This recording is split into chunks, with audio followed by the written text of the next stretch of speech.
Wednesday night at 9 p.m. Eastern over on Twitch and on YouTube, we are playing live NFL trivia for over $250 in cash prizes guaranteed. Link to play below. Come test your football knowledge and win our largest cash prize of the season. And now, on with our feature presentation. December 17, 2023. It's week 15. I'm like, you know what? Screw it. We're not doing this. We're not freaking doing this. I don't need to introduce the stakes or circumstances here. We all saw this. We all saw this madness unfold. Just show the freaking play and get it over with. The Jags get a huge game down 10-0 on the pass to Zay Jones, but they have no timeouts to work with. A normal team in this spot, after this play, gets to the line and spikes the ball so they can reset and stop the clock and regain their composure and talk things over. But not this team! Not this freaking team! Not this freaking team! Because guess what happens next? Take a wild guess as to what happens next here! Go from the 5, no throw. Launch complete. It is inbounds because of forward progress. At 4, Washington couldn't get out. They will not get a playoff. The half will end. It didn't go under center to spike it on first down. Welcome to Dumb Decisions. Before I break down what happened here, this whole series is about taking an in-depth look at decisions made during games that were clearly awful from the start. This isn't something that look bad in hindsight. Rather, this is something that look awful almost immediately. These are moves where your gut instinct tells you right away that there is no way this can possibly work. And sure enough, your gut instinct was smarter than that of an NFL head coach. And for this one, we're taking a look at the mind of Jacksonville Jaguars head coach Doug Peterson. Remember what I said a few weeks ago in a video on him about how there is one decision he'll make per month that will absolutely infuriate you and make you question your sanity and your will to live? Well, this was that decision for the month of December. This was that freaking decision. Because I honestly don't even know what to say about this. One of the dumbest things I've ever seen the Jaguars do. And it's summed up in an atrocious game where this team, over this game and this last month, has done nothing but shoot itself in the foot en route to one of the worst collapses in NFL history. Everything about this game was atrocious. From the missed field goals, to the turnovers, to the running game, to the embarrassment on national TV, to letting Trevor Lawrence finish the game despite having a concussion, even though I could see it from my TV screen when he got sacked on the intentional grounding in the third quarter. But somehow, these independent doctors who have one job, which is to see things, couldn't. Which was especially true in the fourth quarter when Trevor was acting weird and missing throws that I'd never seen him miss in his rookie season. But this freaking moment was the worst of the bunch.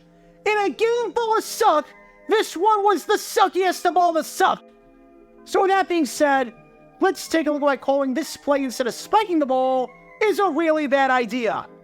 And before we go any further, this was not like the Tyrod Taylor play at the end of the first half in the Giants-Bills game on Sunday Night Football, where Taylor made the call, and head coach Brian Daboll clearly did not want Taylor to run it there. I wanted to make sure before doing anything that this was a Doug Peterson decision, and this was Doug, not Trevor, who wanted to call the play here, because if Trevor just went rogue and did his own thing, that's not a dumb decision. But sure enough, this was Doug Peterson's brilliant idea. Because after the game, Doug said that the plan was to try a play and to be aggressive and not spike the ball in that spot, calling it, I kid you not, a learning lesson. Doug's exact words were, it's a great learning experience. I'm sorry, what? Seriously, what the heck are you talking about with it being a great learning experience? We'll get to the play while you spike it in just a second. But do you really need to learn that? A learning experience is when you're a teenager and you think you can handle alcohol and you drink way too much because the effects hadn't kicked in and you wake up the next day with a bad hangover. A learning experience is not when, at the same age, you shoot 3 people point blank and they get caught by the police. Like, you shouldn't have to learn that.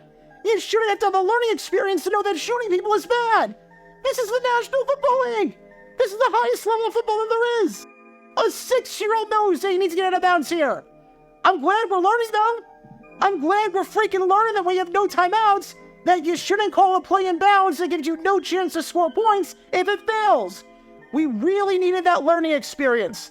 I'm glad we're learning life lessons en route to a 3-game losing streak. Maybe next week we'll learn that going for it on 4th and 40 on your own 5-yard line is a bad idea.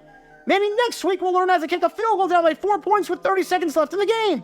Who knows? The possibilities are endless. We have so much learning to do and exploration to do about this great game. I can't wait to see what we learn next. A learning experience. Give me a freaking break. As for the play itself, let's say you spike the ball here. All right, you have 12 seconds left when you get to the line and snap the ball. Spike the ball, and it gets to 11, taking 1 second off the clock. Second down, and the play takes about 4 seconds. So you have 7 seconds left if you don't get it. Third down, and the play takes about 4 seconds.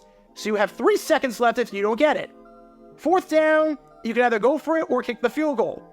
You still have time to run 2 legitimate plays before bringing up fourth down. Compare that to trying a play here, even if it was a play that worked and wasn't in the field of play. First down, and the play snap with 12 seconds takes 4 seconds to complete. So you're at 8. Second down, and the play snap with 8 seconds takes 4 seconds to complete. So you're at 4. With 4 seconds left, you're not trying another play unless you want to go for it, because if it doesn't work out, there won't be any time left to bring up fourth down. So guess what? Whether you spike the ball or whether you rush to play, you would have had, at most, 2 legitimate chances to the end zone. You didn't lose a play by spiking it. Even if Trevor spikes the ball, and your first real play is on second down and not first down, you still only have 2 chances to punch it in before deciding what to do on fourth down. So if you were trying to go quickly to get an extra play, it literally would not have mattered. You would get the same number of plays off in either scenario. So in option 1, where you call the no huddle and run to the line like a moron and run the play, you have 1 super rush play where no one knows what's going on, and 1 legitimate play, assuming the other play stops the clock or gets out of bounds. And in option 2, where you spike the ball, you have 2 legitimate plays where you can think about it and actually draw something up, and not necessarily have a wide receiver who is only making his 3rd real appearance of the season after Christian Kirk went down and might not have experience running the no huddle, not being completely confused on what to do here. I just don't get it. I really don't. You have the same number of plays to score by spiking it as you do by rushing it. So it's not like you're getting an extra play in there. If there were 20 seconds left, trust me, I get it. If it was 20 seconds left, spiking the ball does in fact cost you a down that you wouldn't have lost otherwise. 18 seconds, same thing. But 12 seconds? Just spike the ball, reset, regroup, make sure everyone's on the same page, and go from there. But here's the other thing that gets me with this insane aggression on the part of Doug Peterson, for no reason at all. Remember 3 weeks ago against the Houston Texans, when the Jags called that play at the 1-yard line, where instead of having Trevor just extend his arm across the goal line, they tossed it to a side of the field where they had negative rushing yards? That stupid play? You can learn more about that by clicking the card in the upper right corner. Afterwards, Doug said that he wouldn't have been so aggressive in that spot if the Jags weren't getting the ball to start the second half. He said that if the Jags didn't have a chance to double up, and instead, Houston was getting the ball to start the second, that he would have done things very differently. Well, in this game, guess who got the ball to start the second half? That's right, Baltimore! So which one is it, Doug? Which one is it?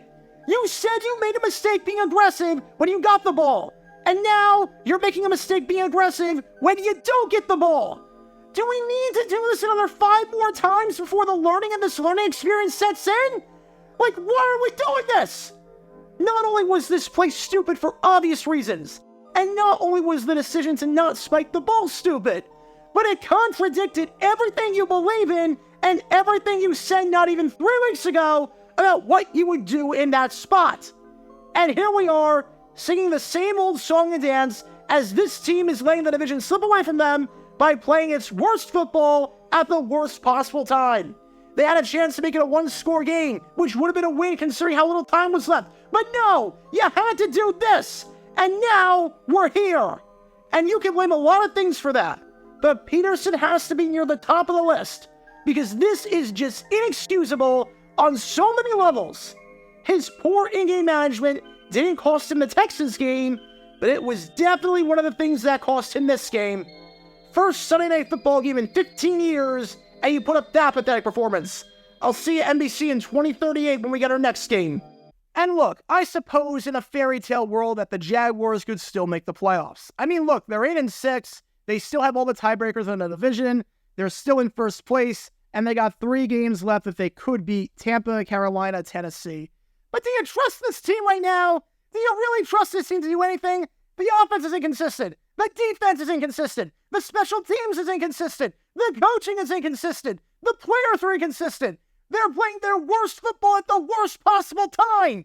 Doug Peterson sometimes has no idea what he's doing at the worst possible times. We don't know Trevor Lawrence's health because of the concussion that no one saw as an independent doctor, but I saw on my TV screen. We don't know anything. This team just stinks right now. This team behind me is absolutely garbage right now.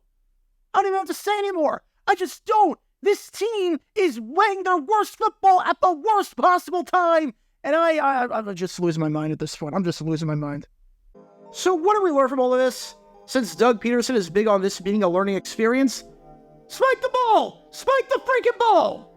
If it's that late in the half, and you run the same number of plays with the spike as you would without a spike, then spike it, so that everyone is on the same page, everyone is coordinated, and you can avoid the doomsday scenario, such as a 10-second runoff, or someone not knowing what route to run, or the offensive line not knowing the count, or someone being in bounds. Honestly, Doug, just do whatever the opposite of your brain is telling you to do at the end of the first half. The amount of points that the Jags have left on the board over the last month with stupid, self-inflicted wounds is appalling. And I honestly don't even know what to say anymore. In no way whatsoever is this a playoff team right now. And in no way whatsoever is this a playoff coach right now if he's going to keep making boneheaded decisions like that. Because when all of these elements are in play, you can't exactly be surprised when this play backfires. Talk about a dumb decision. Enjoy your Christmas gift in Houston, because we're not winning this thing. Get your official Jaguar Gear 9 merchandise by going to jj9shop.com, and be sure to like and subscribe, as it really helps the channel out a lot. Join me every Wednesday night where we'll play NFL Trivia for cash prizes at 9 p.m. Eastern over on Twitch. To learn more about the history of college football, subscribe to Jaguar Gator 8. To learn more about the history of Major League Baseball, subscribe to Jaguar Gator 7. Also, special thanks to all of our Patreon supporters for helping out the channel. Your support is greatly appreciated. See how you can become a patron and request future video topics in the description below.